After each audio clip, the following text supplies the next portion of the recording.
Beginilah detik-detik meriam Ramadan ditembakkan dari kaki Gunung Kasiun, menggetarkan langit senja di Damaskus. Dentuman itu menjadi penanda masuknya waktu berbuka puasa, sekaligus simbol dihidupkannya kembali tradisi Islam yang telah lama mengakar di Suriah. Acara ini diluncurkan oleh Auqaf sebagai bagian dari upaya melestarikan warisan budaya dan religi yang turun-temurun dijaga masyarakat setempat. Suara meriam yang menggema dari ketinggian Gunung Kasiun bukan sekedar bunyi ledakan, melainkan penanda kebersamaan. Warga yang menanti waktu berbuka menyambut dentuman tersebut dengan penuh hikmat, menjadikannya momen sakral yang mempererat suasana Ramadan. Dari Damaskus, dentuman meriam Ramadan kembali menjadi saksi hidupnya tradisi lama yang tetap bertahan di tengah perubahan zaman. Rekamannya juga beredar di media sosial Telegram dan Instagram pada Sabtu 21 Februari 2026.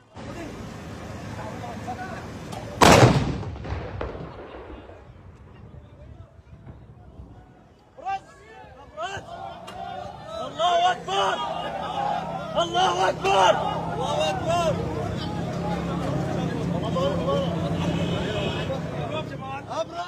Download Tribun X sekarang, menghadirkan lokal menjadi Indonesia.